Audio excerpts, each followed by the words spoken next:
Welcome back to Made Up of Wires, where did I joke about New Super Mario Bros. 2? Maybe I did, I don't know. Let's decompile The Empire Strikes Back novelization by Del Rey. Or, you know, Symphony of the Night. Whatever. We've been working on the reverse keep, which followed the castle keep, which we worked on prior to that. Yesterday I spent some time during the stream deduping a bunch of the duplicate sections that are in the overlay, and I finished the rest of those off this morning off stream so we can focus on the things that are either unique or couldn't be mapped for some reason or another. And the first one we're going to look at is one of the skeletons, and we'll see why that didn't match, see if it's nearly the same or something else is going on. If you want to know more about the Symphony of the Night decompilation project, go to soten.z.dev, where you can learn more. You can find a link to GitHub that has all the code that we've decompiled so far, a lot of the code from the stream, as well as a ton of work by a lot of other people, many much more talented than myself, most all more talented than myself. I just do it live for fun. Kind of like One Punch Man.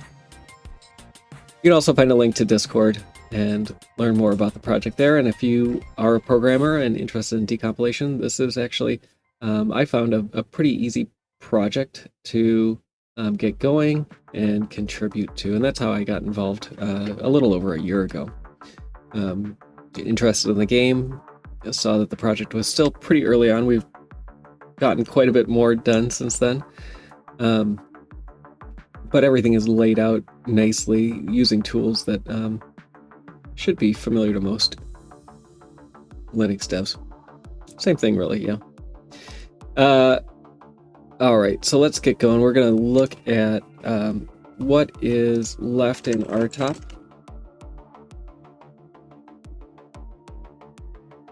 Nothing. We're completely done. No, that was top. RTOP being the reverse keep. The name RTOP comes from the file name on the disk. So we have a bunch of things here. What I wanted to look at is this A328 function as well as skeleton pieces.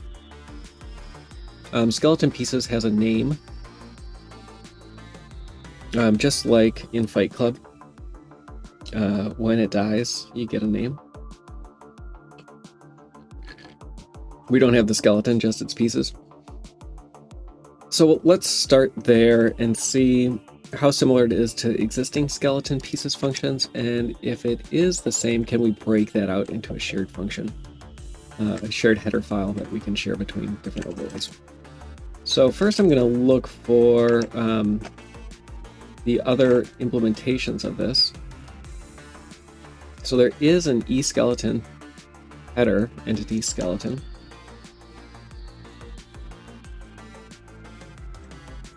And who uses this?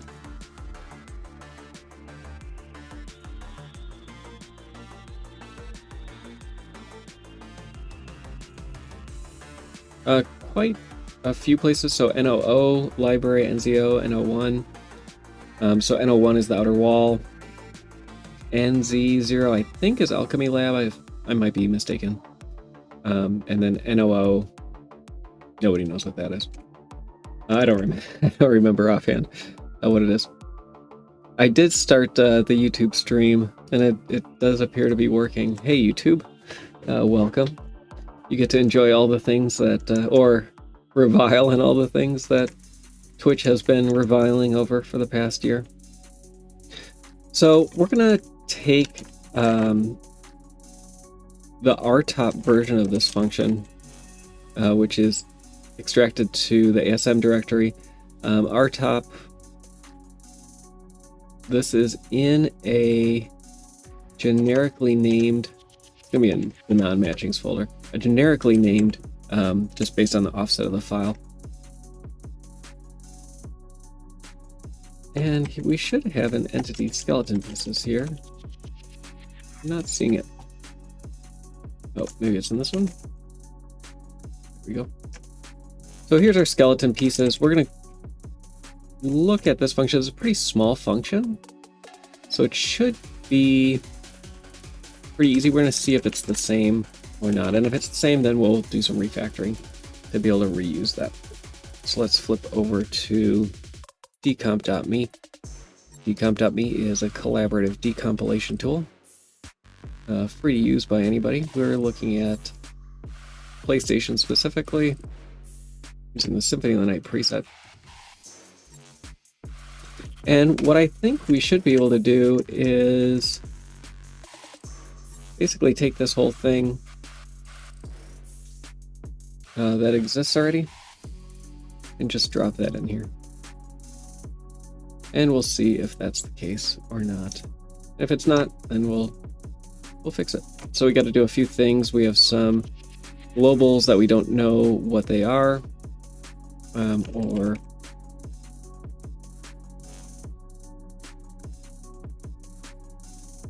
what their values are. We have an enum. These are always the same for the most part for each of the stages, but I do need to remind myself which one this is. We have a stage header, or an overlay header that's named the same thing as the stage. And e-explosion is 2.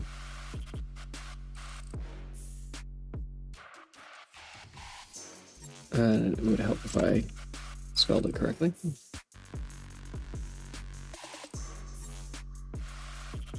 The bone rot animation, or rotation, sorry. That is unsigned 16 array.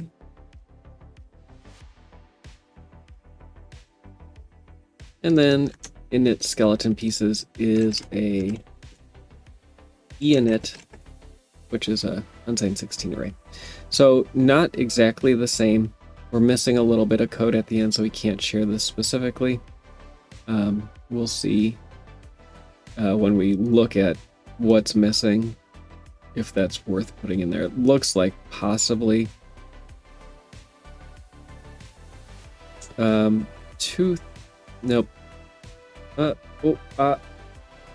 So we have some flags that are different, and we're oring them. Bitwise or. We don't have to worry about these values. Our tooling will pick that up. And then we're setting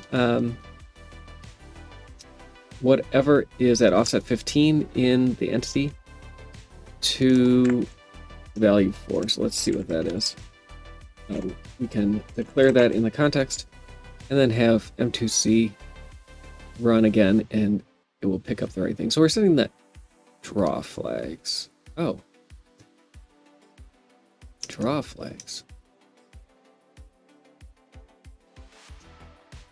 So it's just flags that's getting updated.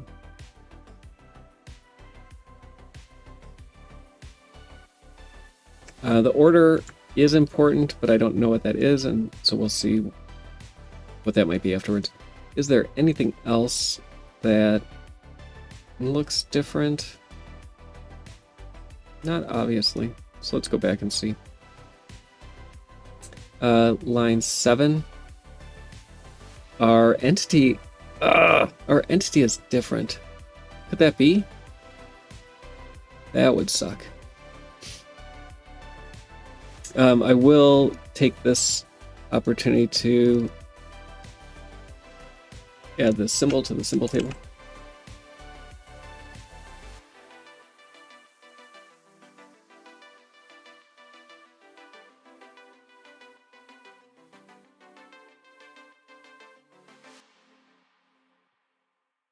I like the name. Anim bone rot. Rot being rotation and not like actual bone rot. Grab this one too. It's too bad that it's not bone rot. It seems appropriate. We can all dream.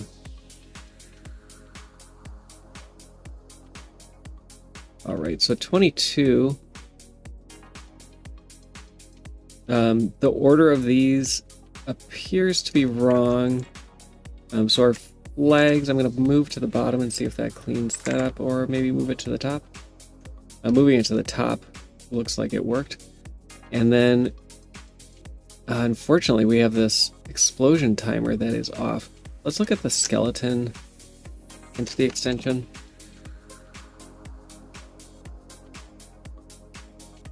If this is a different entity extension, it's going to be a huge bummer. So we have an explosion timer. Fortunately, there's not much we need to do. We already have the layout. So we're going to make this 24-bit padding, add another timer here.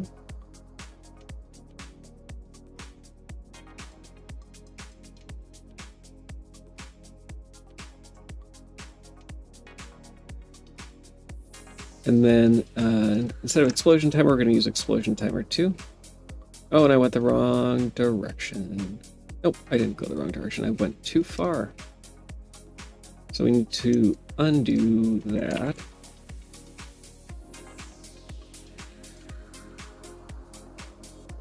And these 24 bits, we're going to break up.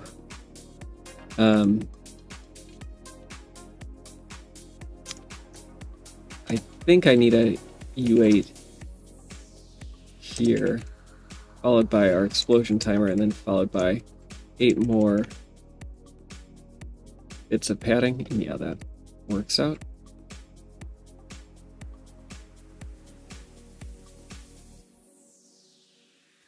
All right.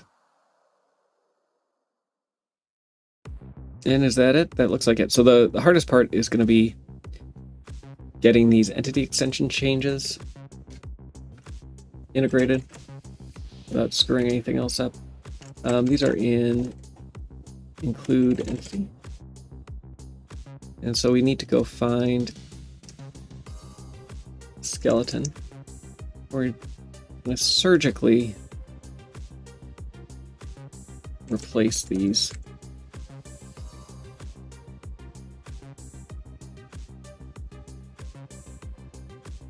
So this is at 8.9.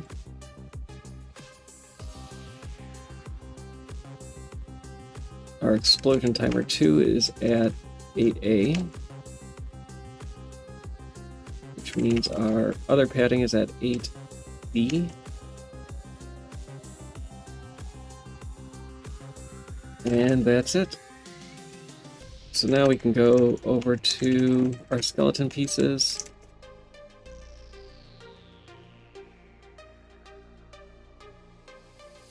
And we should be able to slot this right in.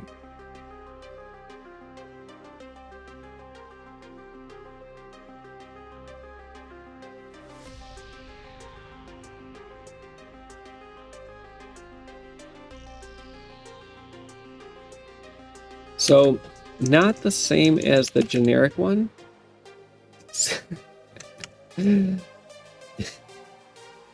Delicious skeleton pizzas. So one of the functions around here, or like around this area, is likely going to be the skeleton. So let's go back to that skeleton header, eSkeleton. I think we're going to break up this file along those same boundaries. So this implementation did work. And let's see what the layout there is. First, we'll see if the functions are the same. And if they are, then we'll make a new file that is very similar to this. So we have skeleton steps here. We have skeleton attack check, entity skeleton, skeleton pieces, skeleton throw bones. Do these skeletons throw the bones?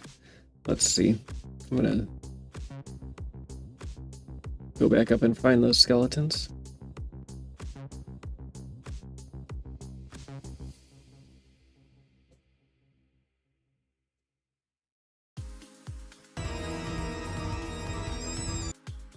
Get rid of our breakpoints.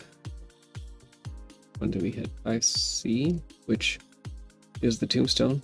Oh, am I going the wrong way? I am going the wrong way. This is backwards, or reverse, or inverted, depending on how you like to say it. So the skeletons are way at the top.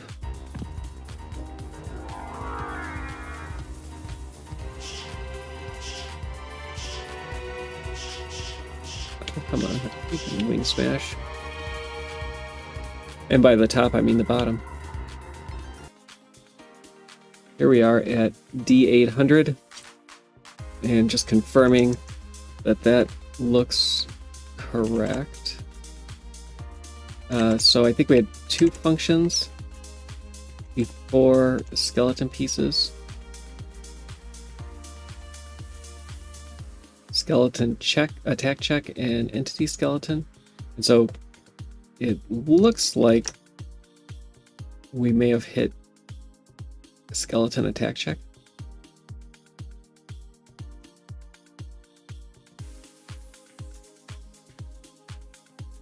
And then let's undo that breakpoint, or disable that breakpoint 800, and see if we should hit DD30. And we did. Okay, so it looks like how this file is structured is going to be the same as E-skeleton, but there is differences there. Fortunately, we hopefully can use the existing entity skeleton. Let's see if there are other implementations of skeleton, or if that's the only one. So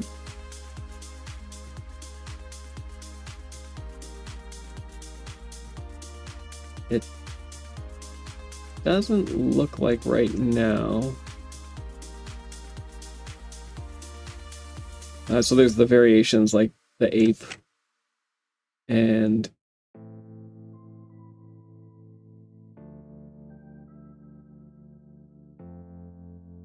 the halberd skeleton, but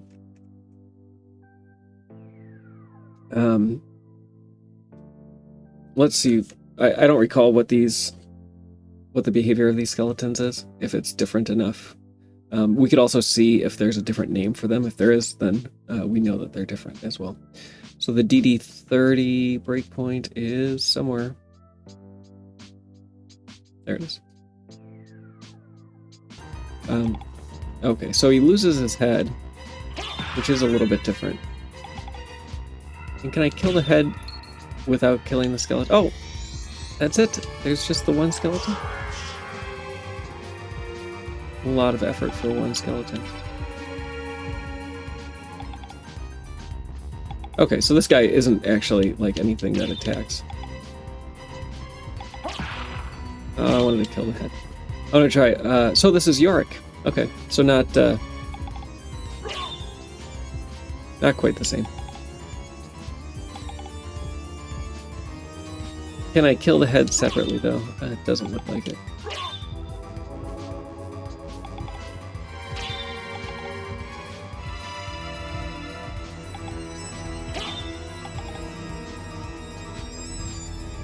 So we probably have different entities for the skull and for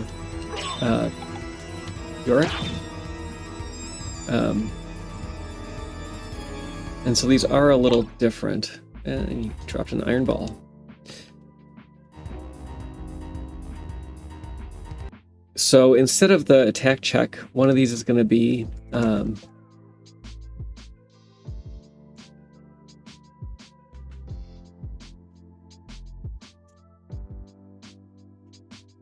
one's going to be Yorick, and the other is going to be the Yorick skull. And so these skeleton pieces can still be called skeleton pieces, but they're actually Yorick pieces. And Explosion Timer 2, I don't know why it's a different field, but that's Yorick's explosion. Maybe there's a completely different entity extension for Yorick. We'll see. Let's go back and take a look.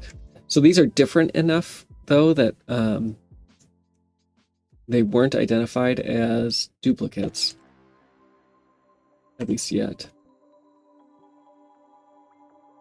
I do want to see after skeleton pieces what there is. So there's thrown bone, but we don't have a bone here. So we know the two above though are related, so we'll work on those. I do think I'll do a split here. And I'll do a split afterwards as well. We could do the function after this when we get these other ones done. I do want to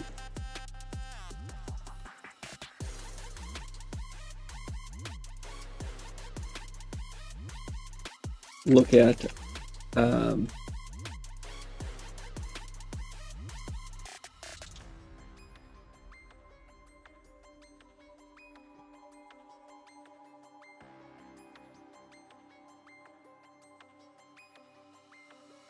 where these fall. So DD3, isn't it DD30?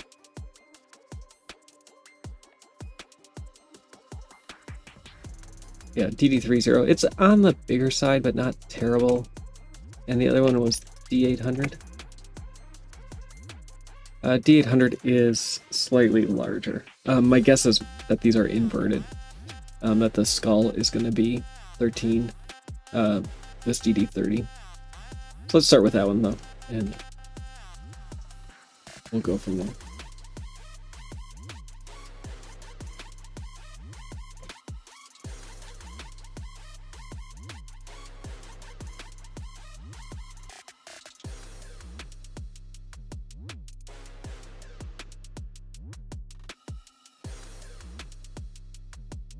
Okay, so something pretty short. I'll go through and clean up, get this compiling first, and then we'll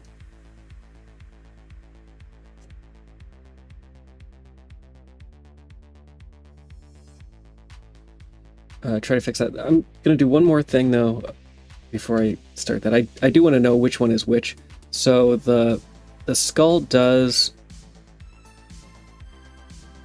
eventually get destroyed by itself, I believe.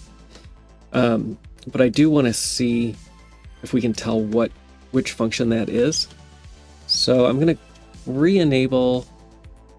I probably don't need to do it yet.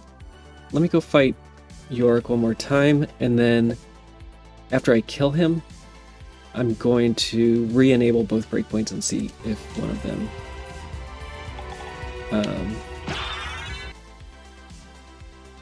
still gets called. So Yorick should be, because he's destroyed, it should be entity skeleton pieces that's getting called right now. And so our functions were D800 and DD300. Or DD30, sorry. This one here, 21, and this one here. And so now I want to see which one of those, if any. So DD30 is still getting called.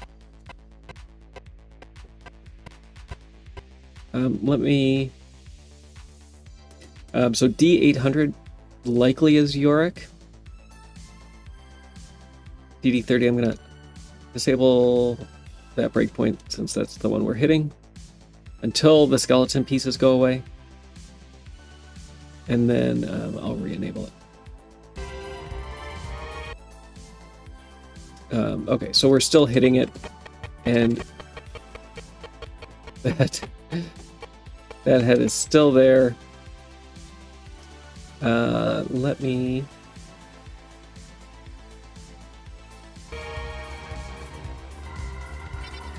I'm pretty sure it doesn't... Oh, it doesn't. Does it hurt me if I walk over it? No. Okay, so... But we are hitting that breakpoint, that DD30 breakpoint.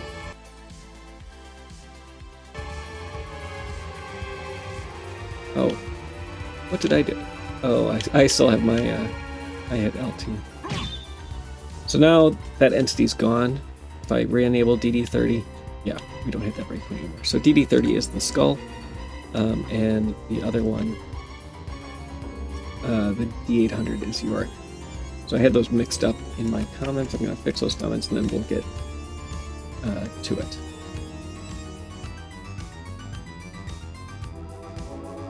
And I'll hide Duck Station again.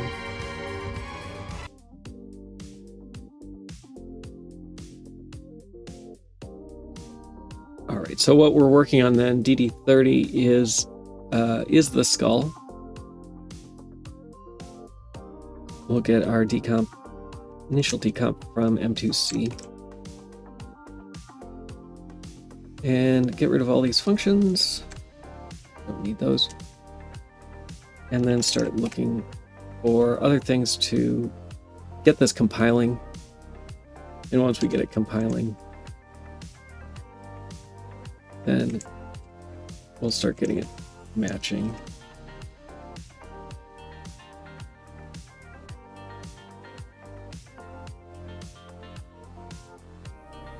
So we have an init here, this 504. So this, reminding myself one more time, this is the York skull.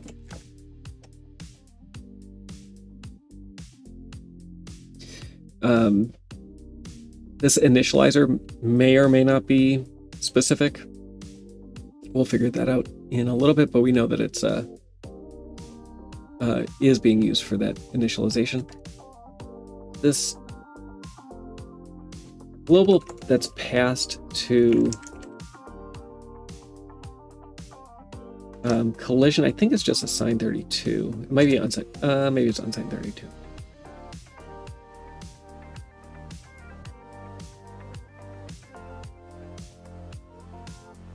Maybe more.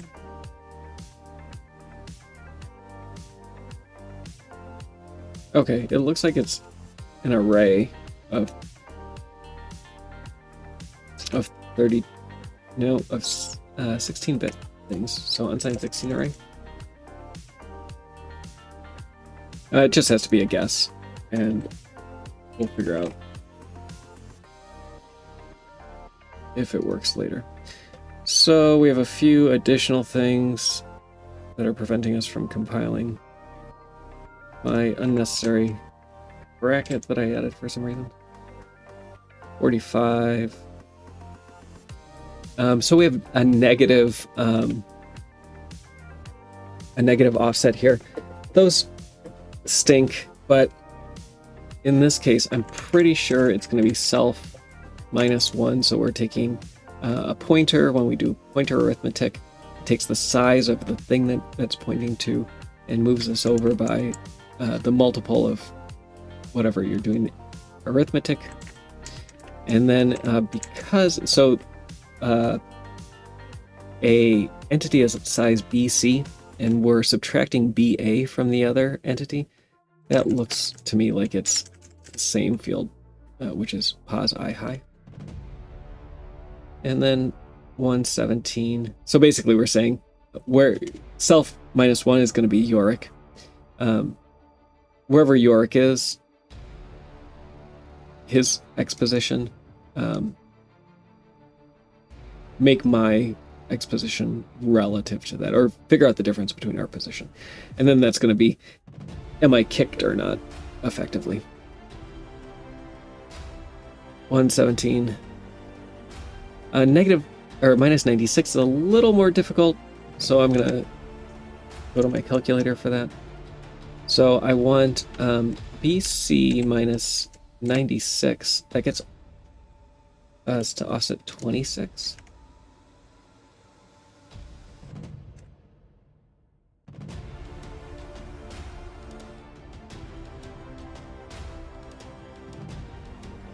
Which is the entity ID. So specifically Yorick's entity ID. And my guess is that this may get reparented or set to null. But that tells us, I think, that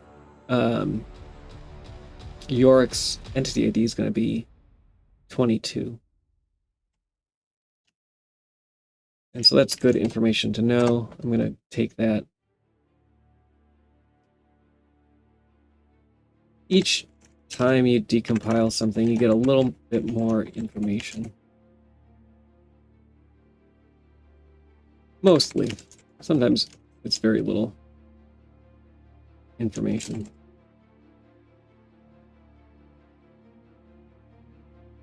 In this case, though, we did get something of value. All right, we're going to keep going.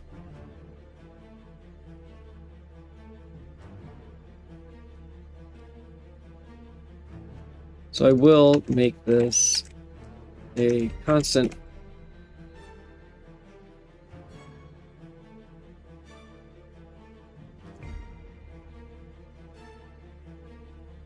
Move that into the context so I don't copy it later.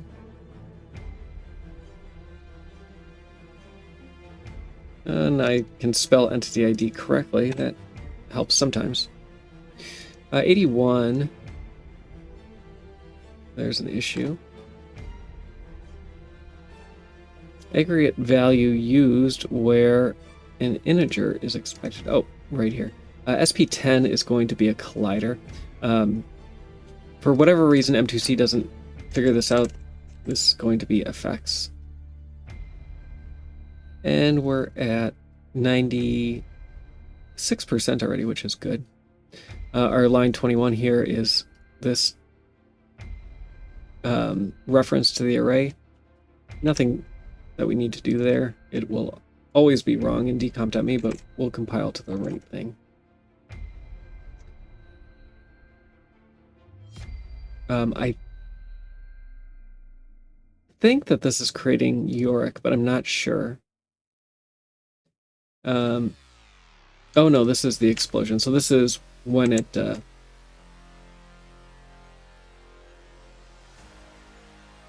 when it's destroyed.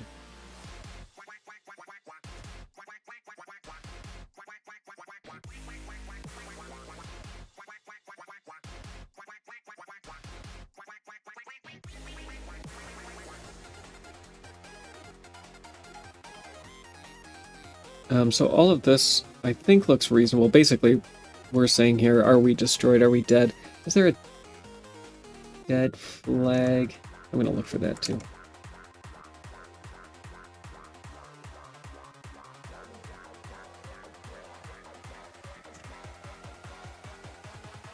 Sometimes these params will use the same flags, but in this case it doesn't seem like it.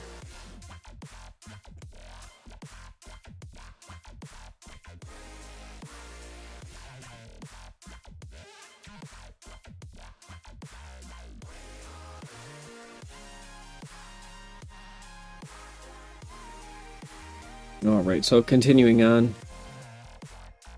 we have our unnecessary assignment of self-step. An irregular switch means that the way that this got implemented in the assembly code is just looking the same as a bunch of if step equals 0 equals 1, etc. A bunch of if statements. Instead of using a jump table. 42. There's a couple things that I'm going to want to do here. This is going to end up being a step ++, and because there's go-tos that are doing that, there's only one. This one should be self step minus. And then I think this breaks, yeah. And so now this one can be stealth plus self step plus, and that gets that aligned as well. The code that gets generated is the same. That goto still exists in the generated assembly. We just don't see it. So we have an we're going to call temp A1 offset X.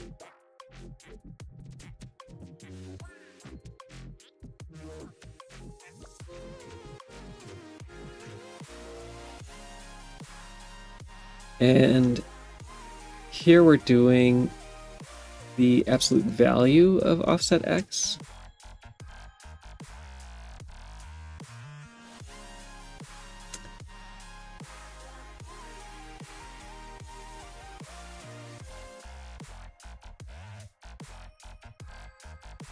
And that looks like it generated the same thing. And it looks like this is going to be the same as well.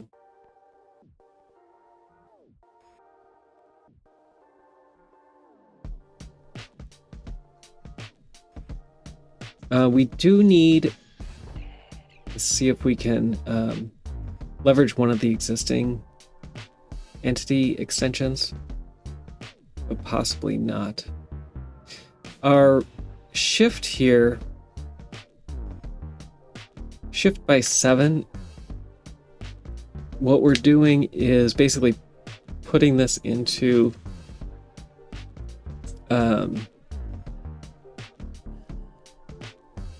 not quite. I was gonna say we're putting it into the domain of a fixed point value. That's the same as 128. I'm gonna see if I can just do the multiply of 128. See if that works the same. It does. We'd have to look at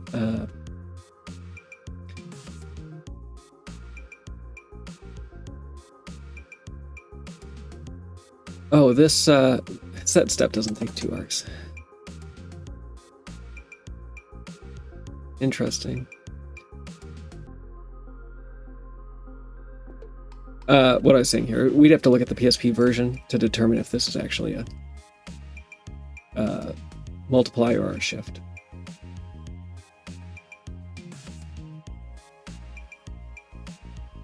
All right, so we have some fix is gonna, that's interesting. The offset divided by 2, if we do that too early though, that is going to destroy the precision. We could try it and see. So YouTube comment from Guest73, if that's your real name,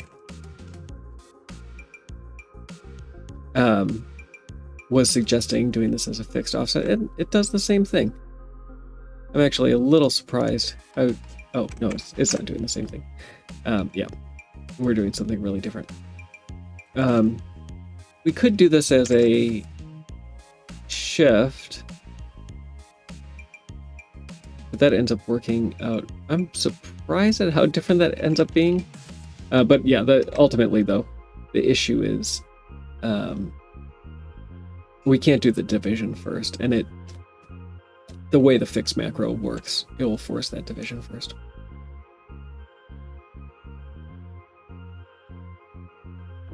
All right, so when we have varv0 being assigned and then being set in a branch, typically it's actually happening on either side of the branch, and it's actually not happening there. It's this line is probably duplicated, and this is even more sus than I was originally thinking. This is an optimization that I haven't seen before, and maybe this isn't the way that it is, but this did work out fine.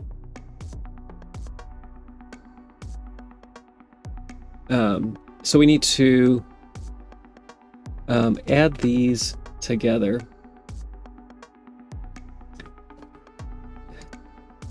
So this is going to be a negative fixed value. If I add hex 8000, it's just here. So this is going to be negative what, 4.5, something like that. All right, let's see if I can follow along and get this correct.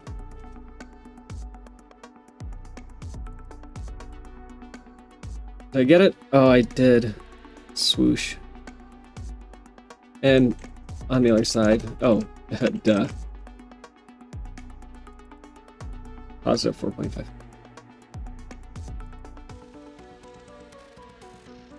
Velocities are fixed as well.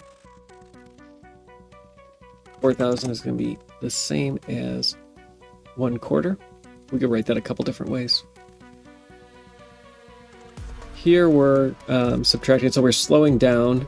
We have our x velocity, and we're subtracting 1/24 of that.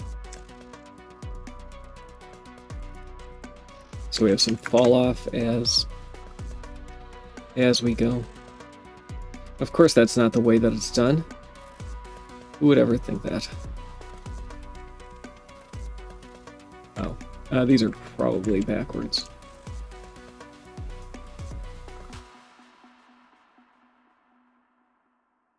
Let's try it one more time.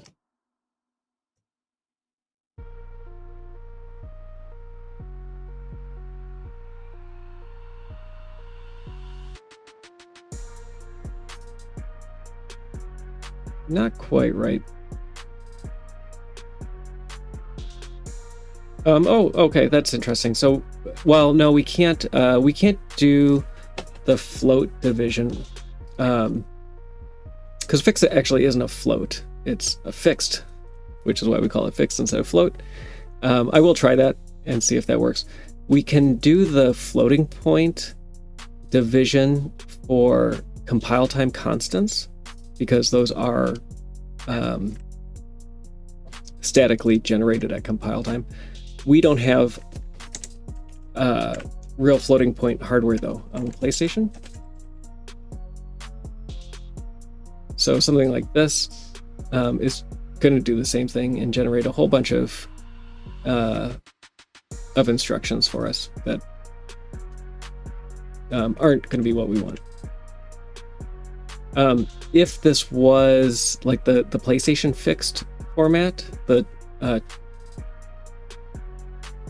2012 split, I could possibly see that, but because it's the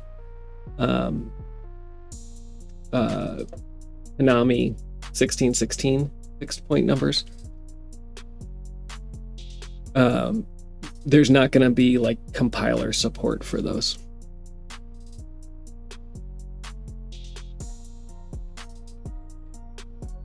This all end up working out? No, not quite.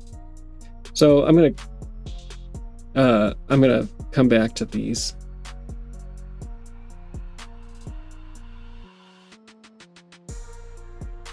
Oh, we have a plus equals here, it looks like. And this could be a divide by 256, but it's not. I'm going to come back. There's something funny going on here. Either I need to pull this out into a variable. Oh, look at this. We have this. Oh no, the +4 is happening down here. Yeah, I'll come back to it. Yeah, so comment on YouTube chat. Can you explain the Konami versus PlayStation fixed point format? So in the mid 90s, what we think of as floating point numbers that are just standard on computers nowadays, where you have a sine, a mantissa, and an exponent, the IEEE standard, that wasn't, there wasn't certainty whether that was going to be the way that real numbers were represented. So Sony, when they were doing designing the instruction set for the MIPS processor that went into the PlayStation 1, they chose to use a fixed point format instead. So at floating point, you have something called a mantissa. It's basically an exponent that says what power of 2 are we going to multiply the exponent is the exponent. What power are we going to multiply the mantissa to the power of 2 by? So your decimal point then floats. It moves around depending on the value of your exponent and the value, obviously, of your mantissa. So Sony decided that they weren't going to use floating point. Floating point hardware was not exotic, but relatively new. Like 386 systems were like the thing that people had back then mostly. If you got a nice 386 or a 486, you would have a math coprocessor, and that would have your floating point operations done in hardware. Otherwise, you had to do it in software. So the alternative was to use fixed point, and fixed point says the way Sony chose it was the top 20 bits are going to be the integer portion of that number. And then the bottom 12 bits, those are the fractional portion of the number. So you can shift by 12 and you have your integer portion. And you can basically use all of the regular adders, any other math units in your processor, and everything just works out fine. And it's actually pretty magical how everything doesn't need to know about the format. It can just work. So it simplifies the hardware pretty greatly. The downside, however, is you only have 12 fractional bits, and because you're limited to 20 bits for your integer portion, that means your max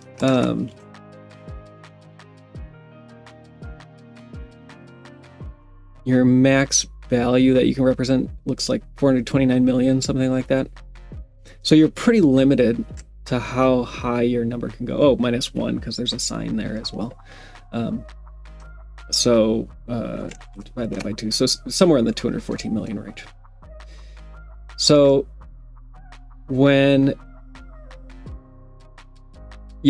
32 bits, and part of the bottom 12 bits is fraction, top 20 is.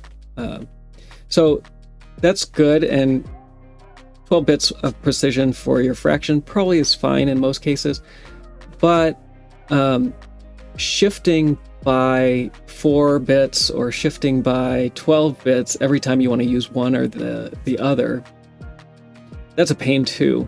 And so you could have macros that do that for you, or different things. Or you could do what Konami decided to do, is not use that format at all and use 1616 fixed point numbers. So 16 bits for the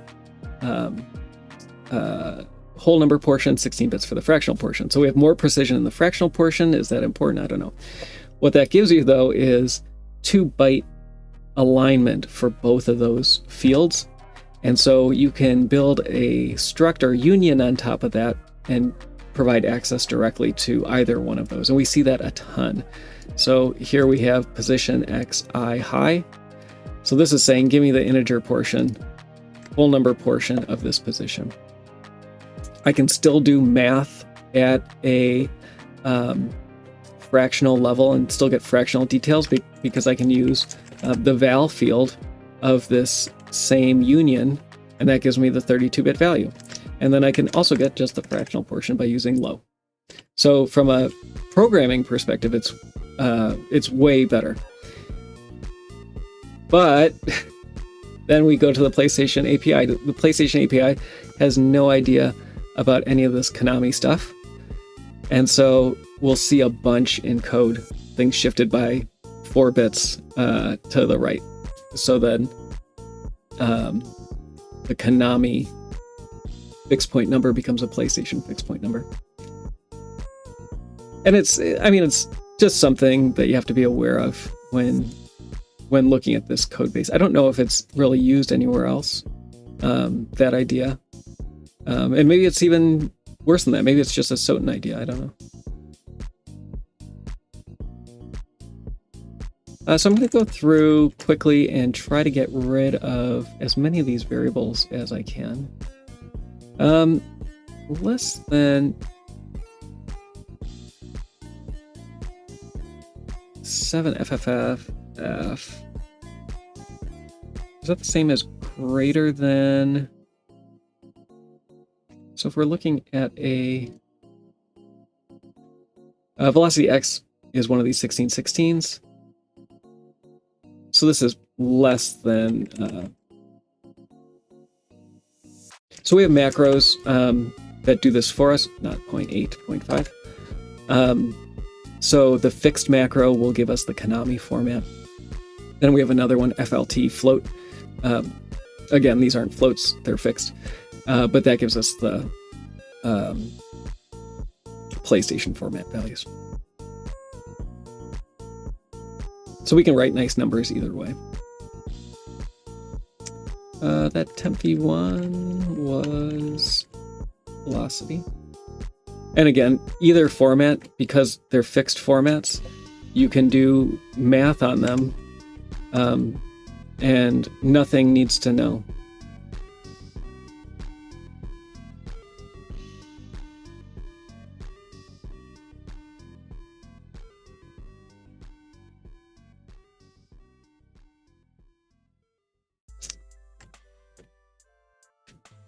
So, this did not work out the way that I wanted.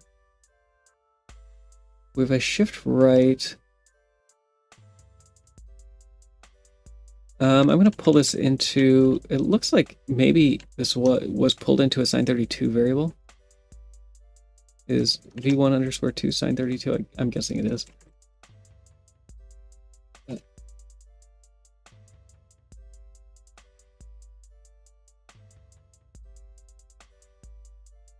Oh, it's being negated. Yeah, so I can't, and we don't need it in a variable. It's being negated. I missed that.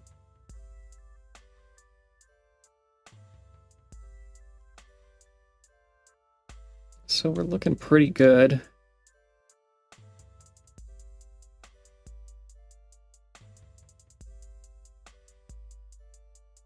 I think I have an offset X already. I'm going to try reusing that. I know that there's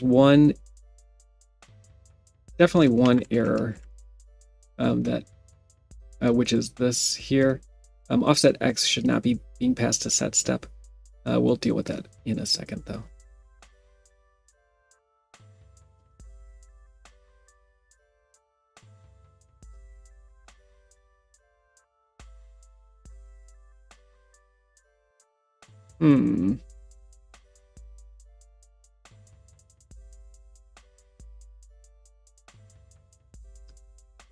All right, so we're going into the wrong register.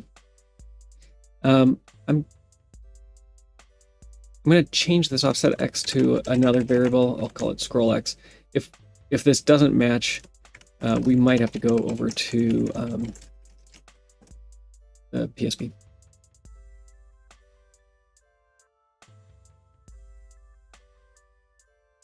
Oh yeah, an 80-bit float format.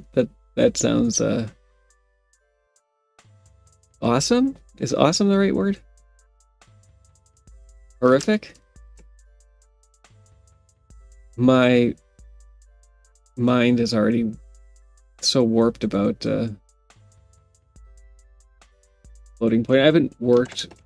At one point I did work a lot with IEEE floating point values and their like binary representation, as well as their text representation, which has its own set of rules. But I haven't done that in a while. Oh, I missed the apps.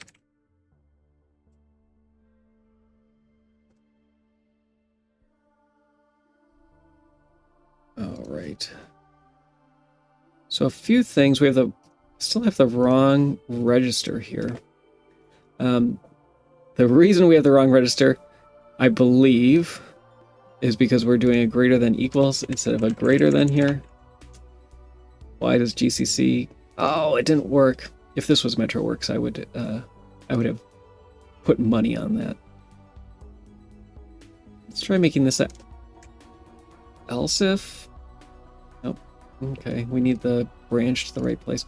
So there's something funny going on up here with the way that this is being loaded. I'm going to try this. I'm going to try loading the tile map by itself. We see this sometimes as well. And then doing these other ones, adding these separately. Sometimes this will give us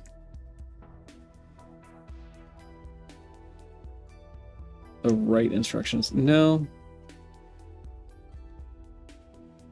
So let's do this. Let's add those first and then do the subtraction. There's funny things like that all throughout this code. That did not work either. Because I need a semicolon. Okay, that did work. So why not put all those on the same line? Maybe there were strict rules about line length. Or maybe somebody had a personal goal for line length, I don't know. We're going to call this one Collider, SP10. M2C likes to call variables on the stack SP when they're structs. Why? I don't know.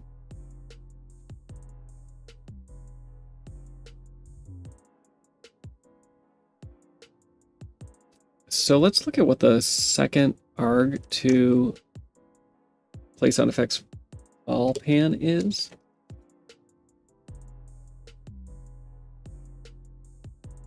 I think that this is in, I think it's a SDK function. It's not.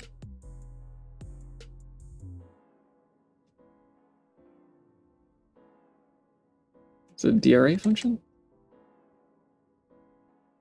So that's the volume.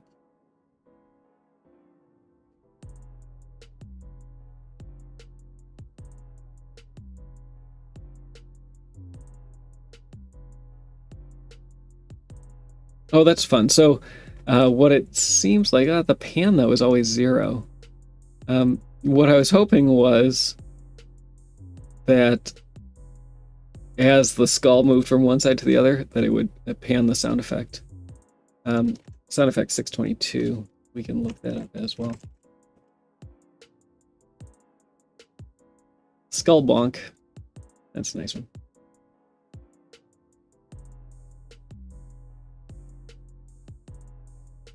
All right, so we're missing some registers. Those still aren't what we want. I'm going to go back to offset X as my variable and see if that collapses that. Sometimes when GCC sees the same, it sees the same variable, so it knows that if I overwrote it down here, that register doesn't need to be reserved anymore. Get this fixed. And what else do we got? 75. Yeah, so now we're back up here with the ordering of some of these assignments.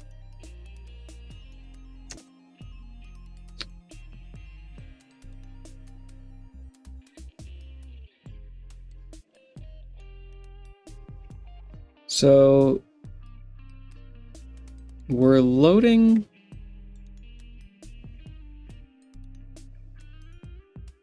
offset 8. I need to go back at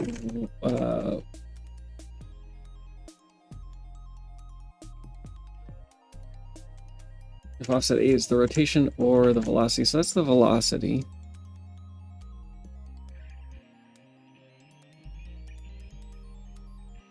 And then 1E.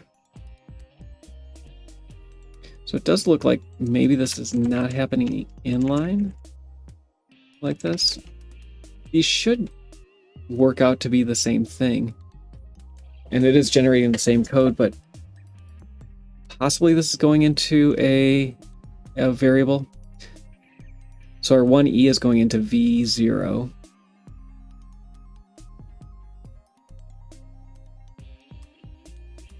We have our velocity being stored up here. There's our mystery 4 is happening up there. Aragorn, of course. That's why I'm here. That's why I do this. I appreciate everybody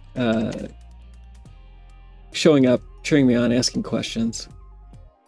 I like to have a lot of fun doing this.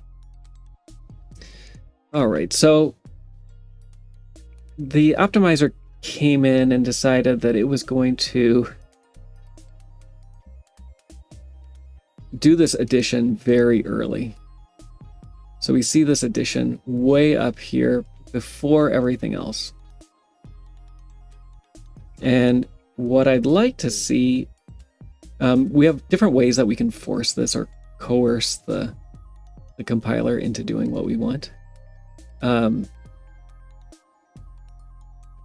One way of doing that may be to pull these out into separate variables. So let's do that. Let's make a pos x and pos y and pull those out and see if that makes a difference. We're loading halves, so we'll make those sine 16ths.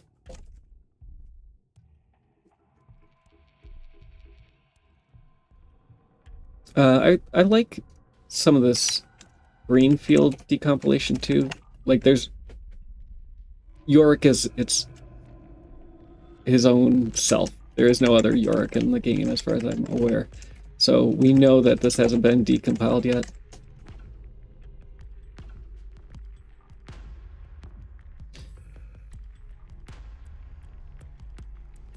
And if this doesn't get us closer, I'm gonna go pull the PSP version. No, that made it much worse. Much worse. You need the velocity X. Oh my goodness. Is that all it was? Changes back to a plus equal. So what my thought was, we need velocity X set before we can use velocity X for the rotation. Usually the X and Y lines are relatively close to each other, like consecutive. Occasionally we'll see things like this where they're backwards. Oh no, that's not backwards. Sorry, that's my own head. We do occasionally see Y before X, but it's pretty rare. But having another field interleave like that is pretty different. Thank you, guest 73. Dig Down Deep is usually my window manager, but he's asleep at the wheel. I kid, of course. So yeah, the rotate line here, this was not matching when rotate was down here, but we move that up into the right spot and everything works out. So is this, we should look at the PSP version anyway, just to make sure, and we'll probably find other things in the PSP version. And my guess is that all these entity extensions are wrong, and I do need to write a Yorick Skull entity extension. But we can see if there's other things as well. Usually the sound effects are unique, so I use sound effect IDs to find the same function in the PSP version. And if they're there, they work like a charm.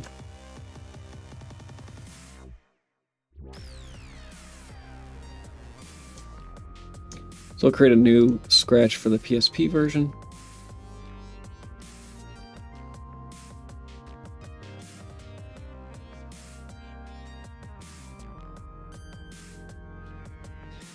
And then copy this over and revile in the horror that is all the things that don't match.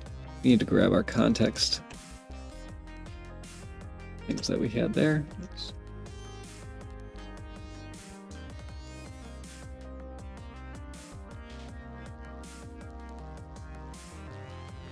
Usually add a function declaration to the context as well. So if I do have to go to M2C, it works out pretty well. So we're missing a variable on the stack. At least one.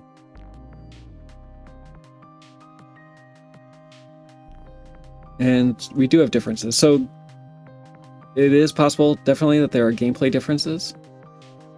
But it's more likely that there's just things that are wrong here. So I'm gonna get rid of these, clean these up, and then we'll try to find the differences.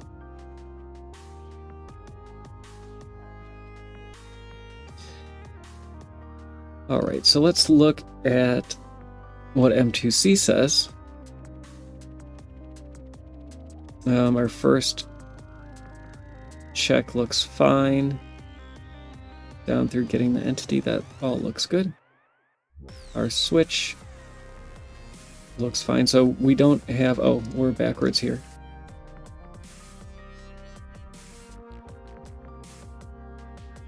There are things like that, ordering things, where GCC knows that the order of those doesn't make a difference because we've not made it volatile, or those fields can't overlap in any way. And so it will do things like that.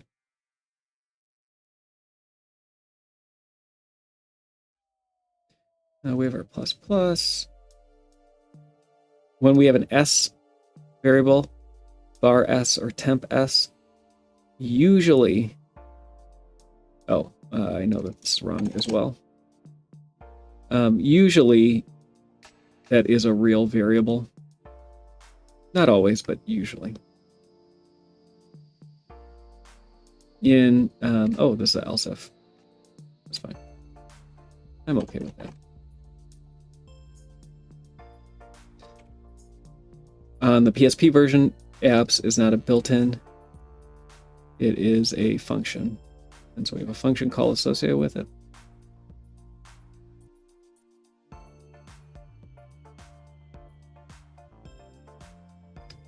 All right, so now we're down in this velocity X.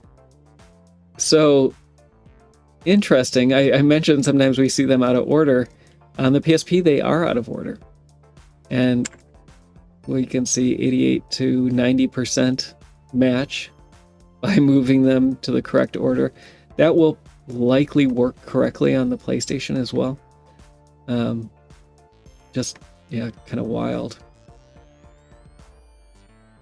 Our sound effects seems fine.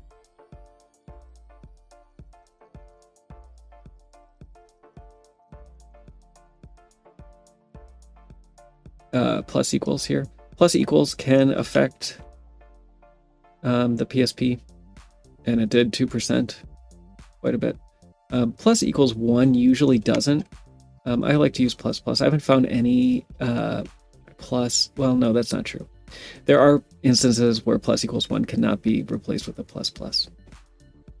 I take that back. Here we're doing less than 6.5.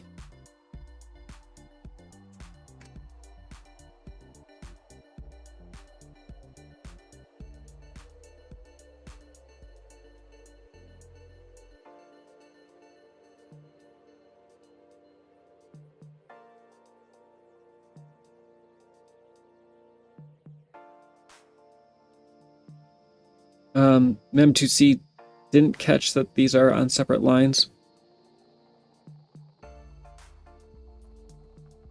No. Modzilla's saying that he sent me a Maria video. I haven't been on Discord lately, so I am logged in, I just don't check it.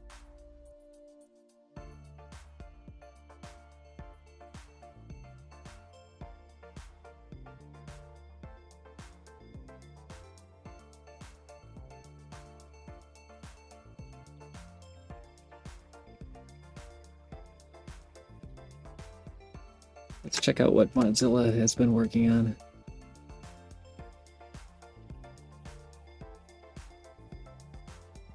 Oh no, what did you do?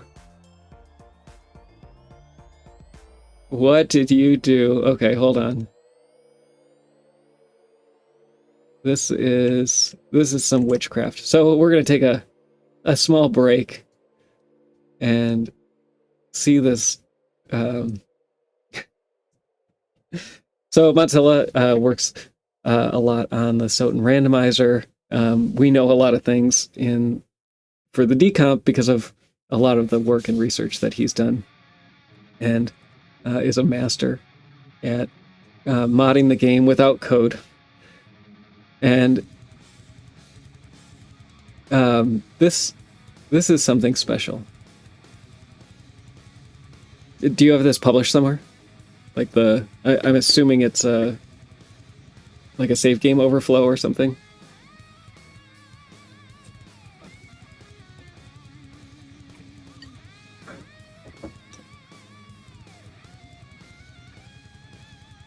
So the original Soten disc in.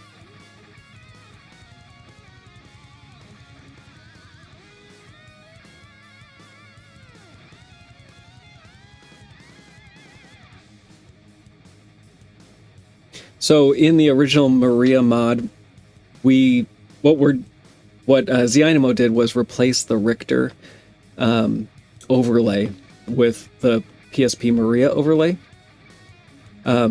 Actually, it might be good to mod that even more. This is gross, though. This is gross. Is this Game Sharked? Is it? is this to disprove the comment that in the 90s somebody had a Game Shark code to play as Maria? That is amazing. That is amazing. I don't even want to know what. I don't even want to know what is happening there. The Game Shark Pro is being used, but not as a Game Shark. Explain yourself. Oh. And so do you have a loader that's pulling it in from the SD card in your what is that called? Memcard Pro? Is that what it's called? It's not on the memory card. Oh, do you dump it through the parallel port?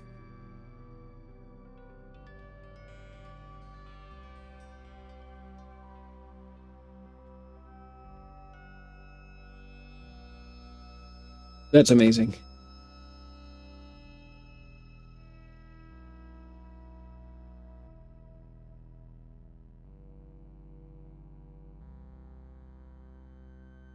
That's awesome.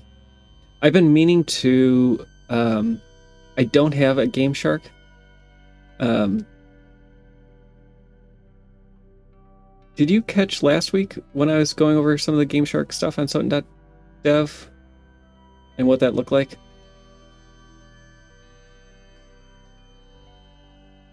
So one of the things that,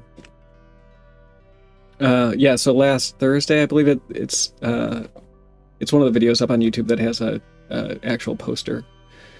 We were going through some of the Soten.dev Game Shark codes, and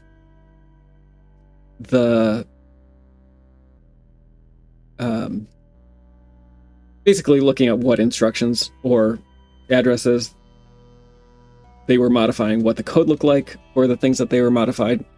If we were going to write the code to do what the Game Shark codes are doing, what that would look like, and can we get a matching decomp or Game Shark codes? In some cases, yes. In other cases, no. But one of the things that we did was, and I don't think I documented it. It's in the video, so I'll have to go back and look at it. There's which one? No clip mode, toggle layers. We added some additional code here in toggle layers, because toggle layers ends up disabling the ability to control Alucard. And so just injected an additional instruction to make sure that the function that this is calling, which is the one that detects all the the button input, make sure that that returns true. So then the condition that this is modifying to call that still goes on, and you can still keep playing the game. But that's amazing. I am ever impressed with your work. And here I am just goofing around with Yorick skulls. Let's see. So our PSP version is still compiling just fine on the PlayStation. And I've just been doing the comparison here.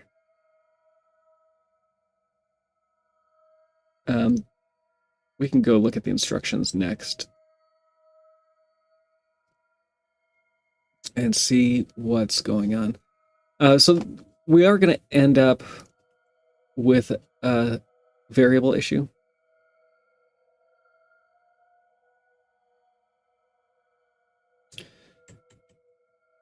Yeah, I could see that.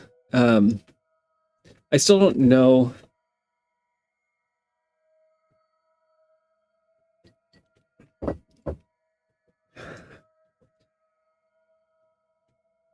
You'd have to have somebody, I mean, kind of technically, you'd have to have them provide the PSP ROM and build tooling around that. I do think we probably should start thinking about what that tooling looks like. I would love a day where you still have to put in your disk, but then it does all the extraction and everything without thinking much and gives you a compiled version. We're pretty close. The Maria mod is pretty close to that. But it's not something that you can run on the desktop too easily.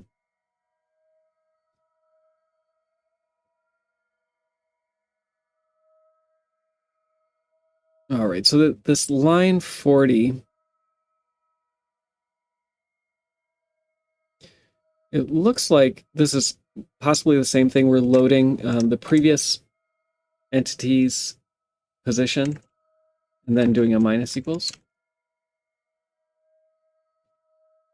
But actually we're doing a little more than that. I might be able to use the other entity, but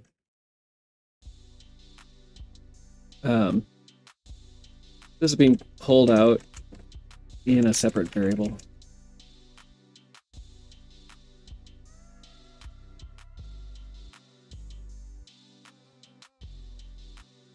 Oop, nope, that was so. And I might not need to do that on 2 lines.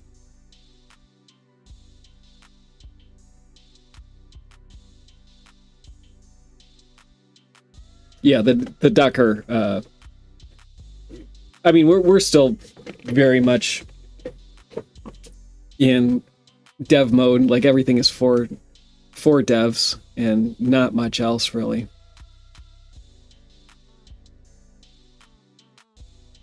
So this entity variable is what's being reused. I like having a Yorick variable, but that's not what is being used there, unfortunately.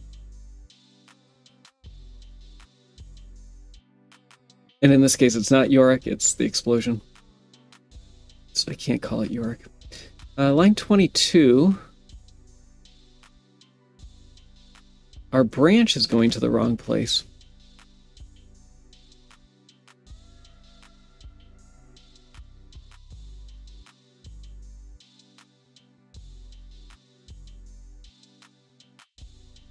It looks like that's just because of the missing stack space. So I'm not concerned with that. Down near the bottom, we have a same thing here.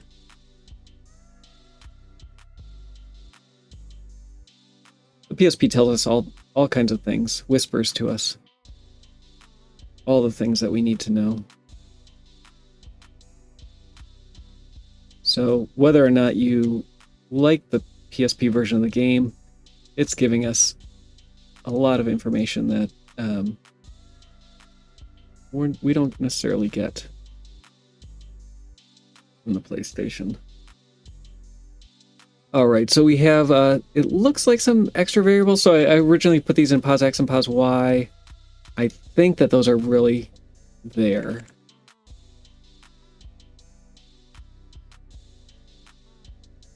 That's not common.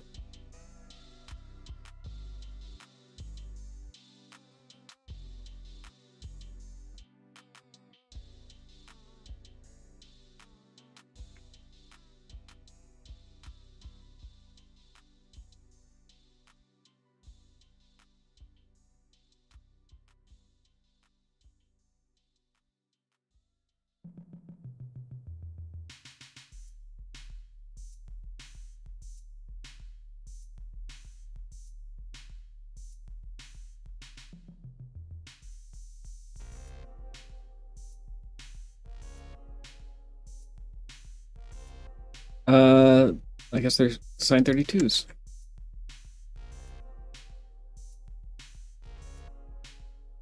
The add may be happening outside of this as well. I think it is.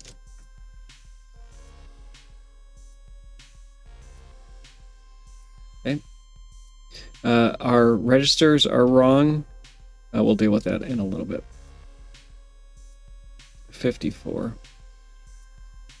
This is going to be a not.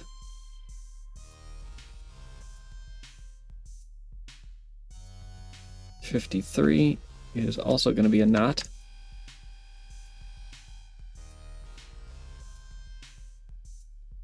$54. These are inverted. GCC doesn't care about ordering. Same or similar register issue.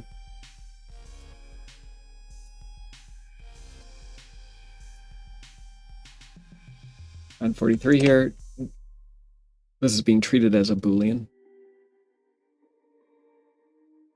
All right, so I think what's left, still a variable missing. Let's see what are we using? No, now we have one too many variables. What is using stack pointer 8?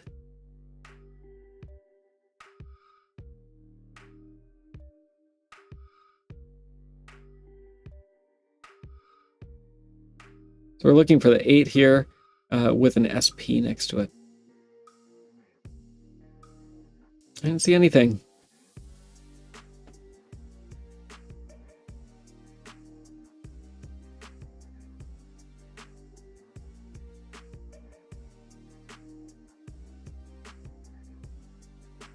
Offset 8 for V0.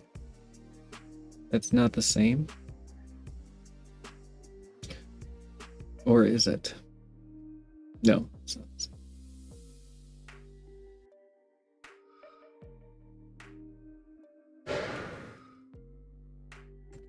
I'm not seeing this use of this stack pointer.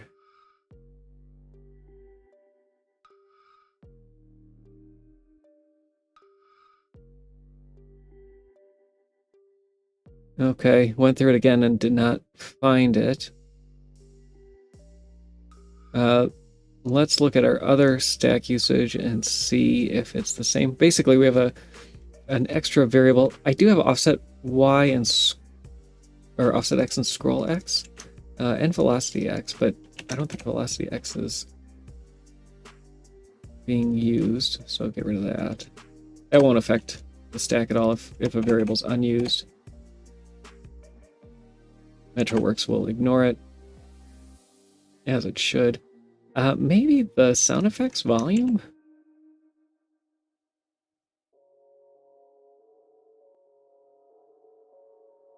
I don't have anything.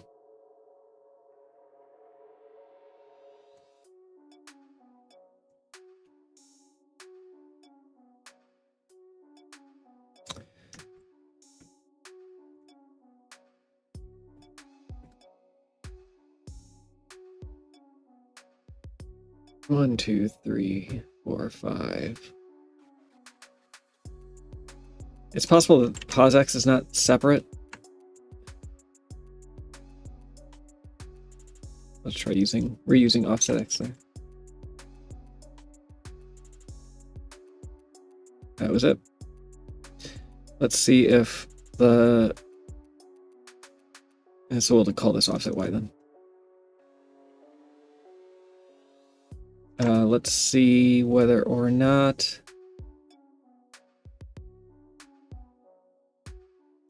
all the other registers are fine.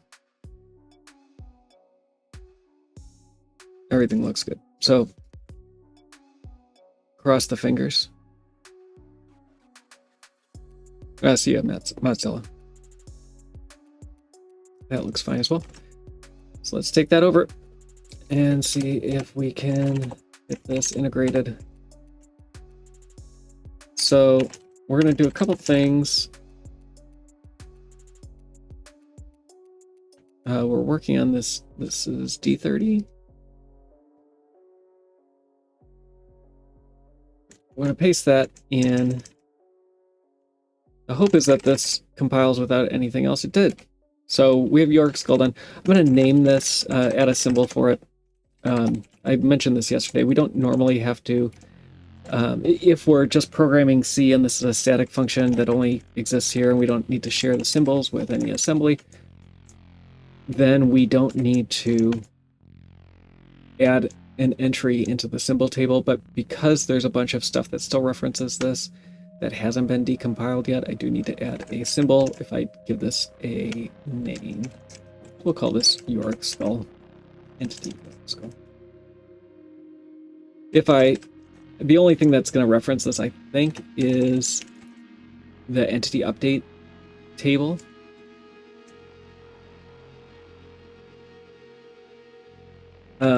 And if I had that pulled out already in C, then we wouldn't have to add an entry to this table at all. All right, 1238.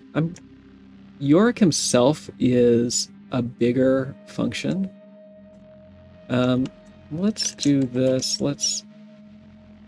There is a little bit of data here that would need to be split, or should be split.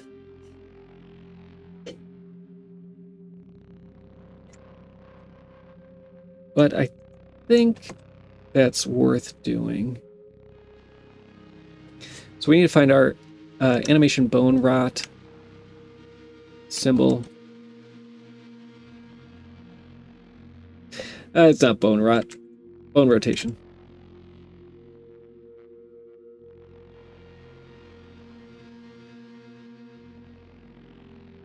Oh my goodness. So Halcon is saying that tell us the game,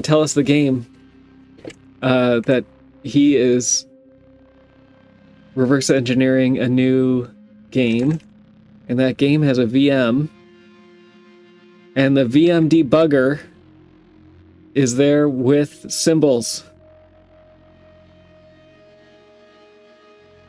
One day, I think what we'll do on this channel, it's Soten related, and there may be grief about it, but Konami has a PSP emulator built into the mobile version of the game. And it's not quite the same, but basically you can see every instruction and their table for dispatching instructions. And I think that would be fascinating to look at. All right, so I need to find this. It's in 14.4c. Good to hear, though, Halcon.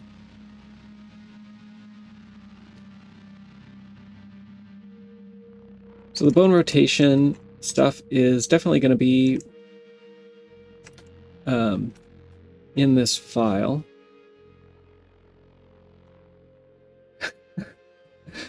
I missed the Squaresoft. It wrapped right after that. I just saw live action FMV, and I thought that's incredible. But it is a Squaresoft game, so maybe there is some value to it. I want to look for this 14BC global and see where that is. My muscle memory is still Thinking about doppelgangers. Nothing references this. Great.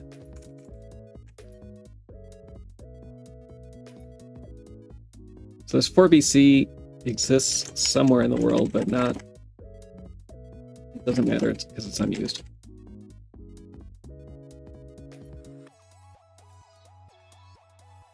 So is this? Maybe there are pointers to these somewhere. So there's rooms.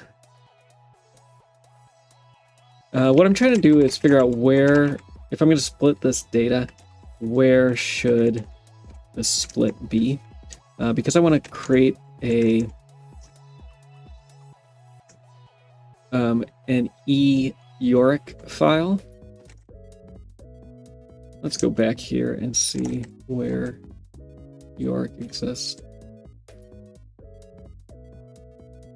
I don't want to look there.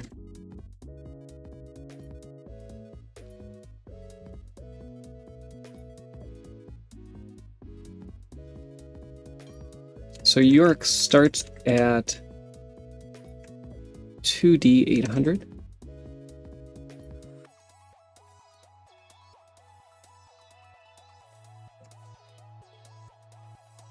It's YO Yorick, like that.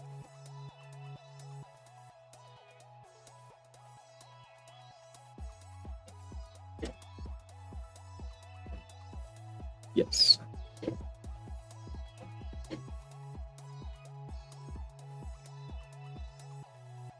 And we're going to end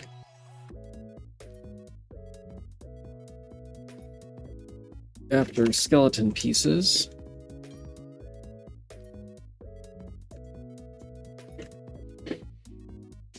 And that is going to be E is, no, 2E190.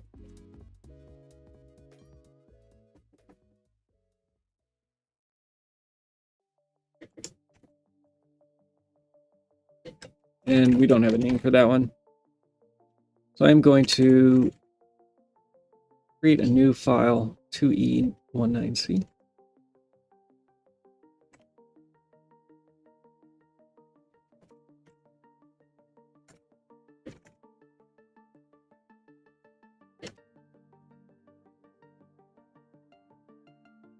Everything below this is going to come out.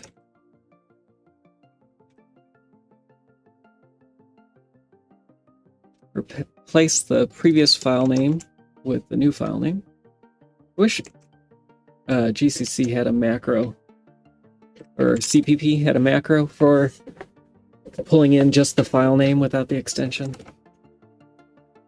That'd be nice. And then we need our e-Yorick file.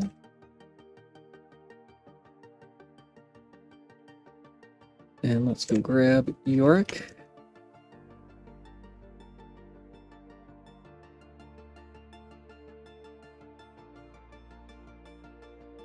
And what's left is entity tombstone. So we can rename 2D57C E tombstone.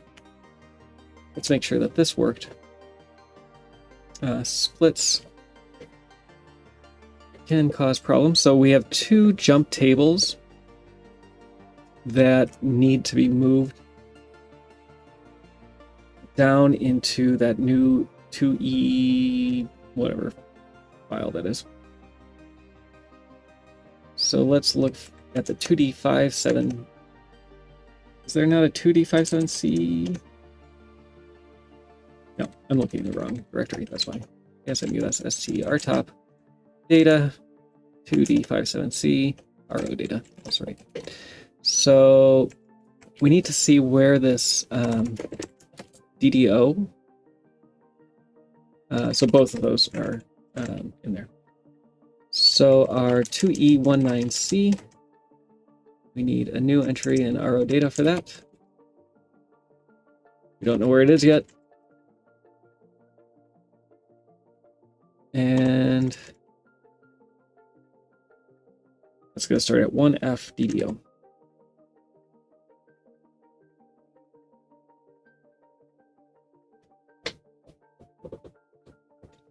Not building.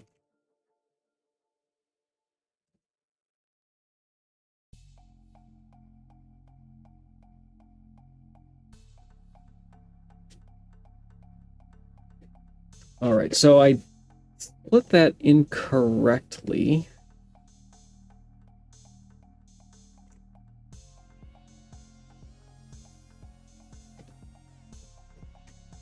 Let's pull all of that RO data in, 1FDAC. Maybe it's all there.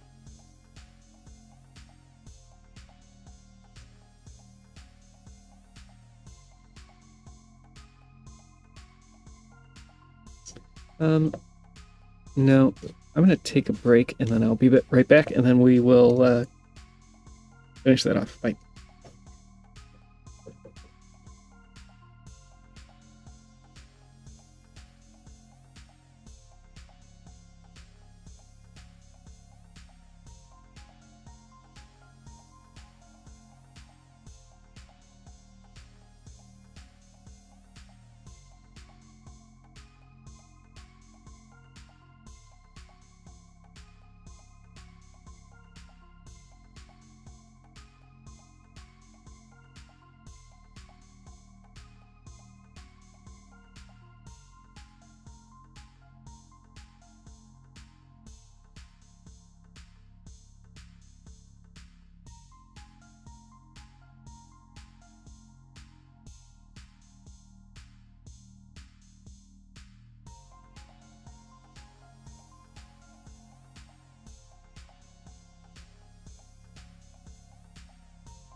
Sorry about that.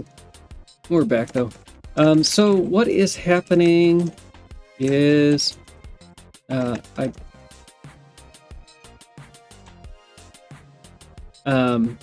screwed up a reference somewhere and we need to figure out where that is and what it is. So we have a couple pointers here. Those are the ones that start in A0. And the issue is here. We have this extra 6368 6172. Oh.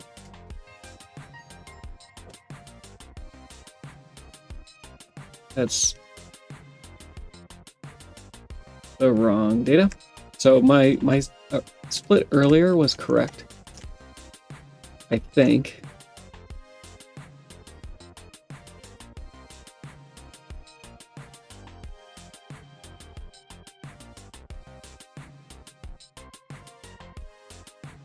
And what is the issue? We still are getting the same thing. So this Charles string is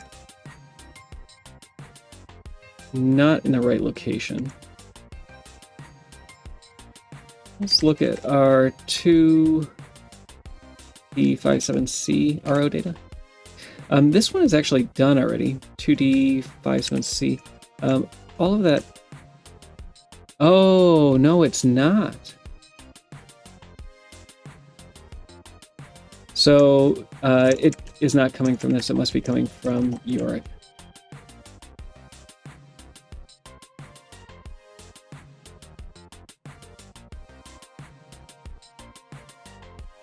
Yep, that was it. I just had the wrong file chosen. Okay, so we have Yorick split into his own file.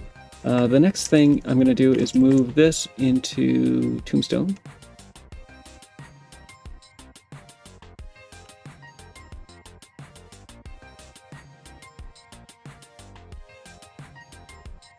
And anywhere there was that 2D57C will now become Tombstone, which is just here.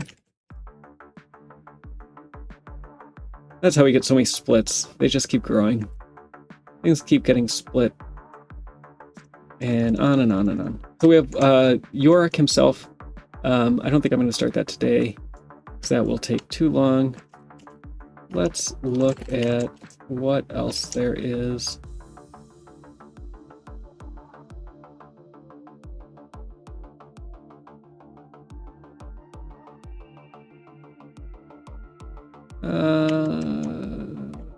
Let's see. So we do have some things in here because I haven't cleaned that are showing up twice, or they're done already. Let's do this.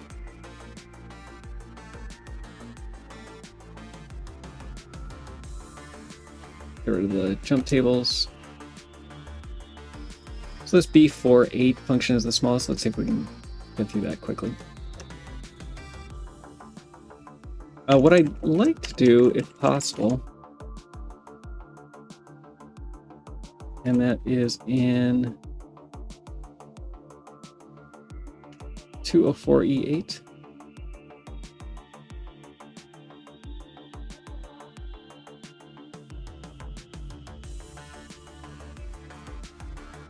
And this was B48, B48. So this is something near the secret stairs, possibly the button, even though the button doesn't do anything.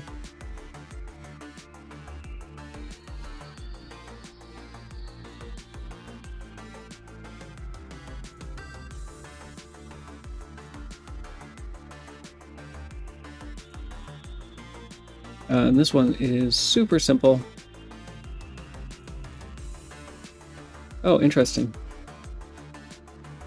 Somebody else did this. Who was it? It was me. 3 weeks ago. I don't believe it. This was, so actually I do believe it. This is in RTOP. So we have this already in RTOP, and so we probably have a comment there as well. And the name actually probably is the same as the RTOP name. The initializer, though, is going to be different. Let's grab this. We'll go back to the one that we had. We're going to give this a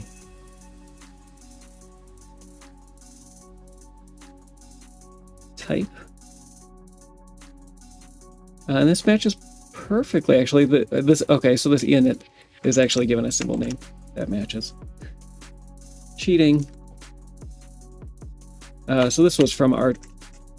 This was from top.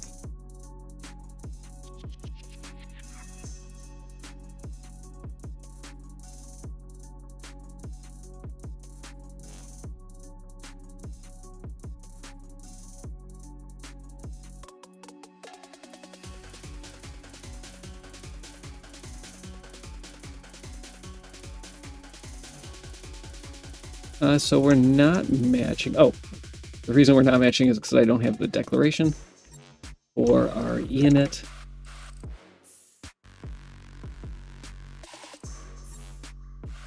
And yeah, that's what I thought.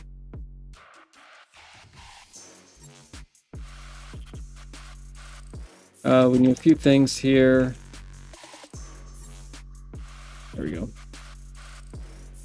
So that's matching. So let's look at RTOP's version of this. And maybe we have a bunch of things that are similar. Sorry, TOP's version.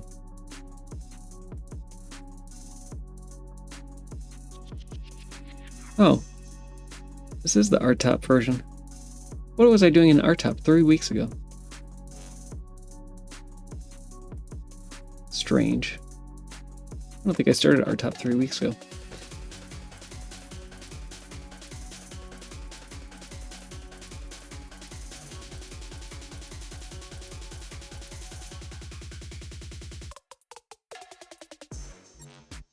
But, oh, this was renamed. That's why.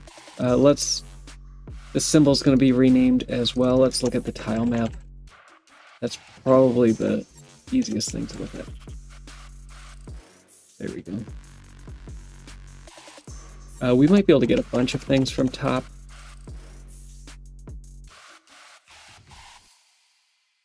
So yeah, this is the stair. No, it's not the stair switch. Starts off very similar to the stair switch. Oh, maybe it is, actually. I take that back.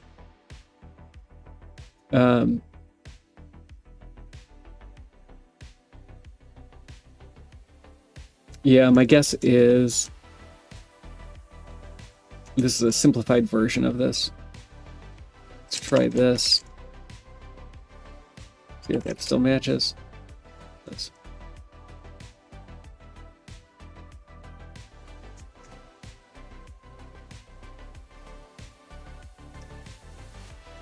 So the switch, even though it doesn't do anything, it's being rendered as an entity. I don't know why that it's not part of the tile map. I guess because it does change. And so they had the asset already as an entity and didn't want to duplicate it as a tile, maybe? The stairs probably are the same, but they're kind of similar where the stairs don't move. So we might have some of the same code, but not all of it. The stairs were...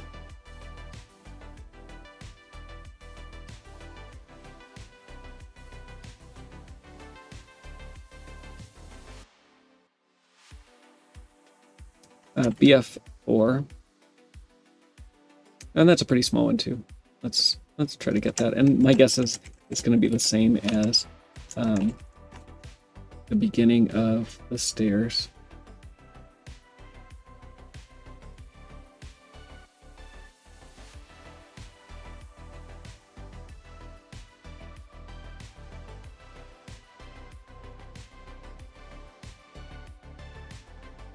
So I'm going to go look at the stairs.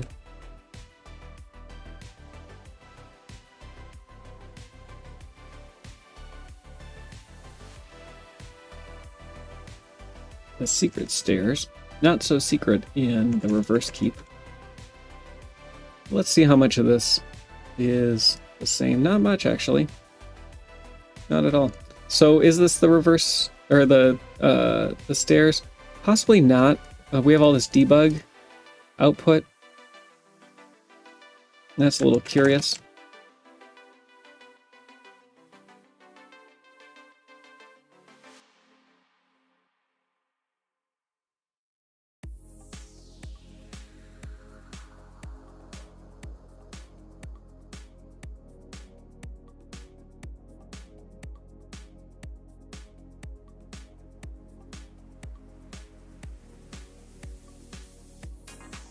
A pretty good starting point.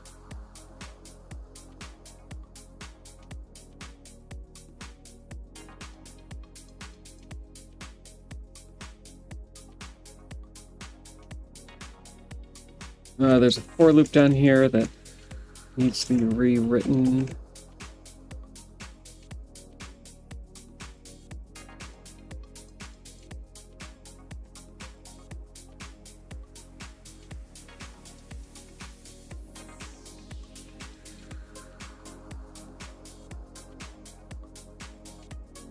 Var A0 was our I. It's not being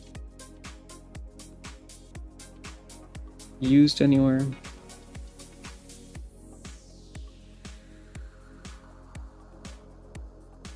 Var A1. We can move down here. Our tile map, we're using temp v0 as the way to access the tile map. The ×2 I don't think is necessary. I think that is the alignment so that it's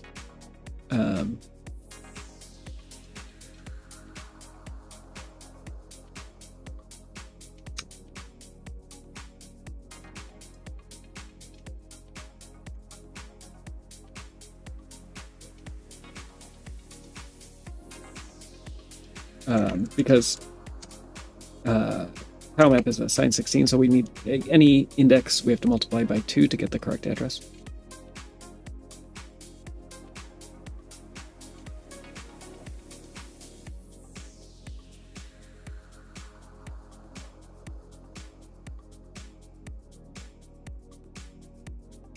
I think that this is right. There is some more. Maybe we do need this ×2? Oh, we don't know yet because I'm not compiling. What did I break? Need a comma.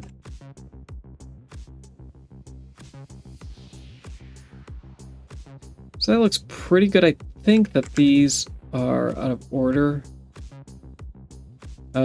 Assigning current frame to 0, or assigning 0 to current frame, and then assigning... Oh, this is bad. All right, so in our assembly, we have a 3 here. Let's be a 5.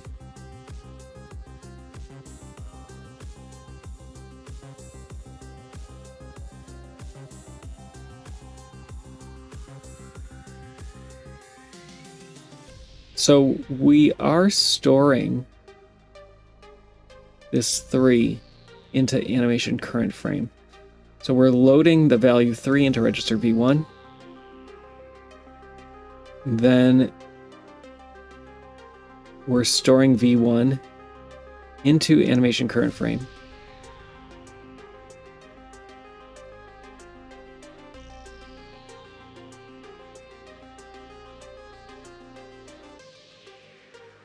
Then immediately after, we're storing 0 into the same field of animation current frame,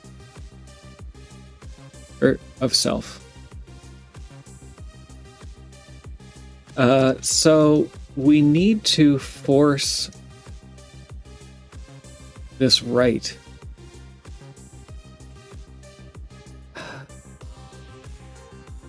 And how do we do that?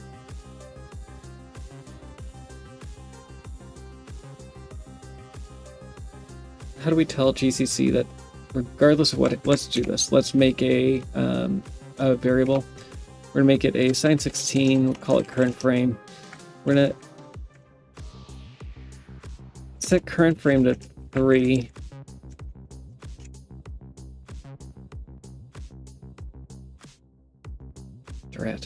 Let's try this, and then current frame to 0.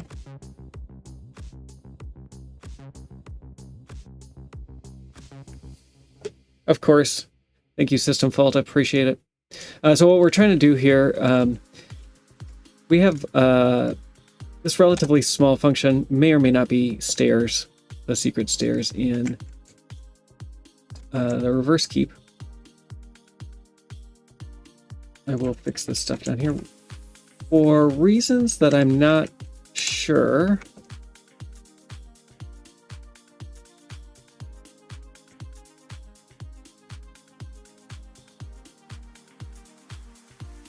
we have to assign a value of 3, and then we have to assign a value of 0 to the same field.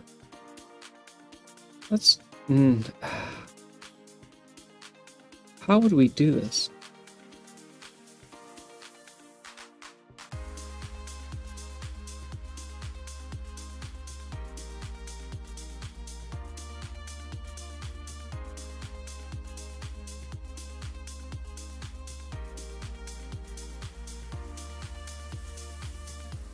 So this gets us the store, but in the wrong order.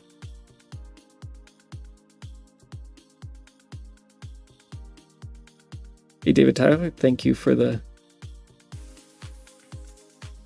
progress. Thanks. Yeah, I would say 40% of code. Yes, it definitely looks like a volatile right. I agree. I'll try it. What do I have to lose? I'm not getting it any other way. So I'm going to cast this as a volatile sin16 and see if that... Oh, I need... what am I doing here? Do the same thing down below, maybe. So let's take a reference to this. And now we're a volatile sine 16 pointer. And then we're going to dereference that pointer. Oh my goodness. Why? So it's an entity. It's pointing at memory. Not special memory. Not a device. Not anything related to like the graphics engine or video buffer or anything like that. Writing to this value has no purpose. And that field is not volatile anywhere else. What I was worried about is, are we going to have barriers and other things like that that get put in as well? Which is why I was a little reluctant to go the volatile route, but apparently it's not going to do any of that. It's just going to put the correct instructions in place. Great. var A1, I'm going to rename to tile map index. Thank you. Yes, 73.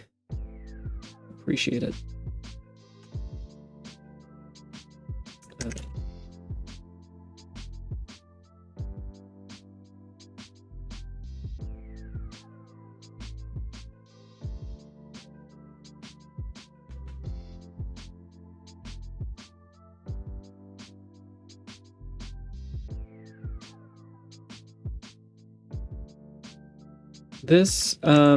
This might be fine. Throwing all these into the condition, all this math into the condition is not my favorite. It looks like it's happening outside, so I'm going to create new variables for that. Yeah, curse. Oh yeah, these are cursed lines. It gets a comment that will be checked in.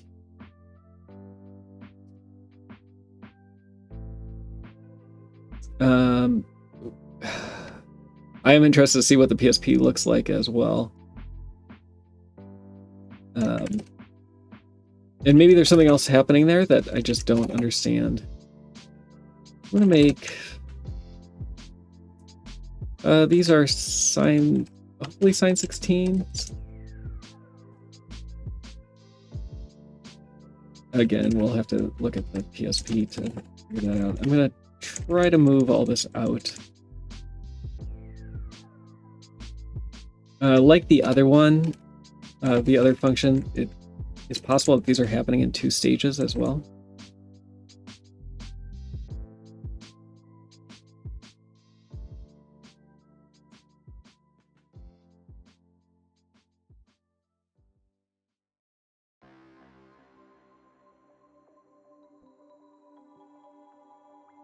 The greater than equal is going to be just a greater than.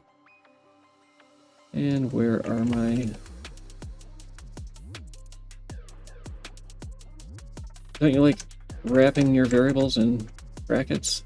If you have ever written Objective-C, you should like that. Slightly better, but not great. So I'm going to set these to a player position, and then I'm going to do a plus equals. Slightly better.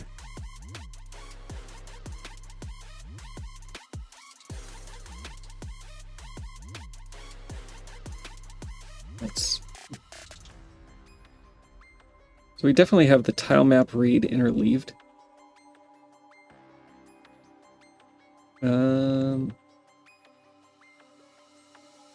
Oh, tile map, I need an index.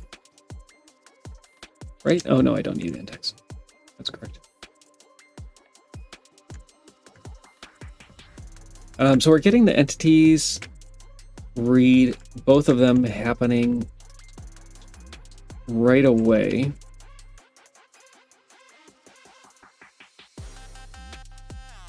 Doing the plus equals does interleave them properly, so let's do pos x minus equals here. Oh, this is a range. I'm dumb.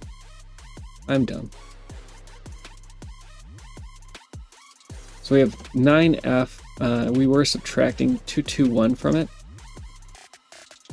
So pos x is greater than 220, and pos x is greater than 2b 2c 0.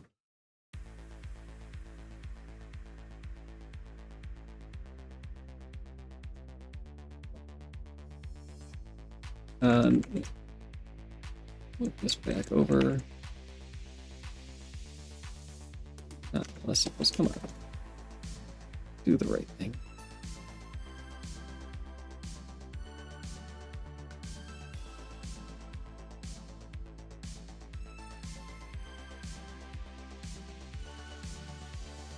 So not quite right.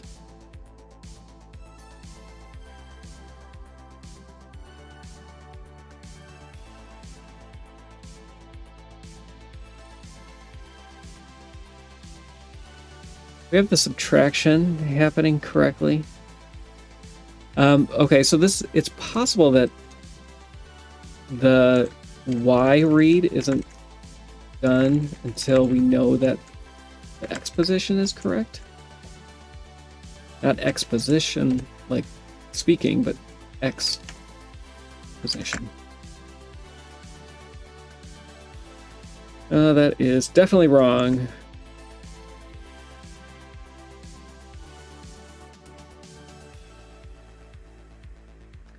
We're loading these. Let me try forcing the sign. We're loading these as unsigned. But that, no, it's still loading as unsigned. The LHU is load half unsigned. We need a load half instruction. LOH should force the load half, but it's not. What if we make these unsigned 16s?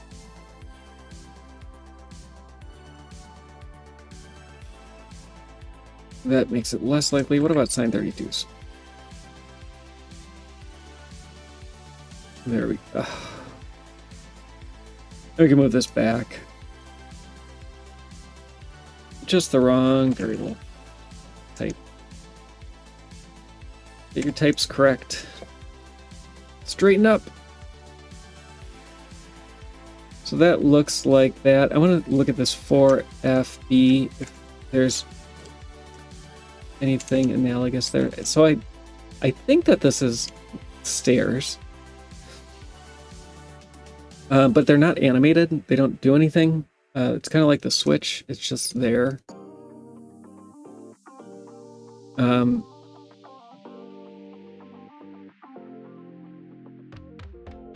But it looks like this is going to work.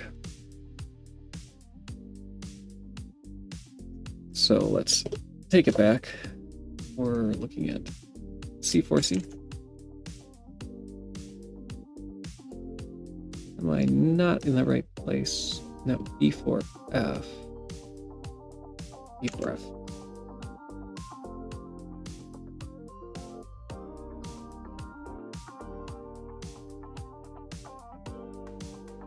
Yeah, or excuse the mix-up.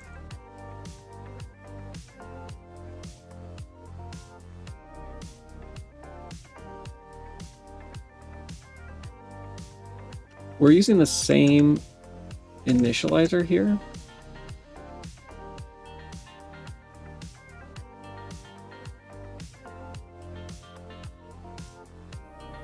So we don't need an additional declaration for that.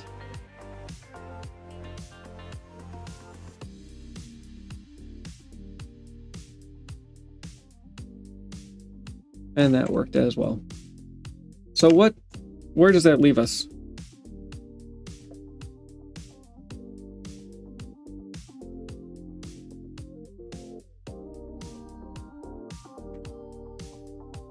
$118 functions. No, not that many. 15 functions left to go in RTOP. We did a bunch today. Yesterday we left it around 200 and now we're down to 15. See how quickly the game can be decompiled. Not so fast, but we did get a bunch of stuff done. Really appreciate Mozilla showing up and showing us the bonkers Maria hack on real hardware.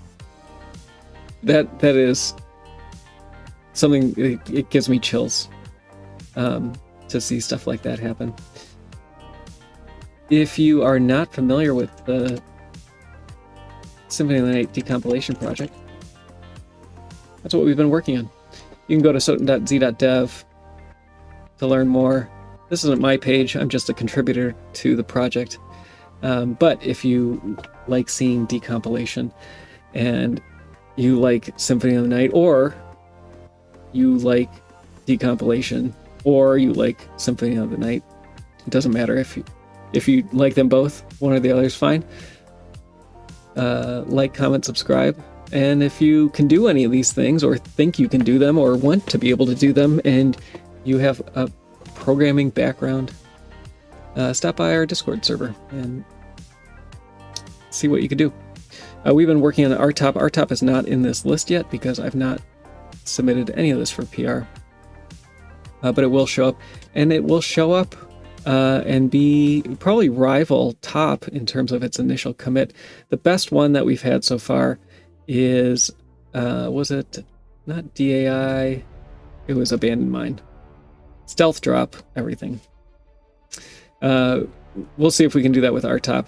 Get a stealth drop with all of the code. But that's all I got for you. See you tomorrow. Adios.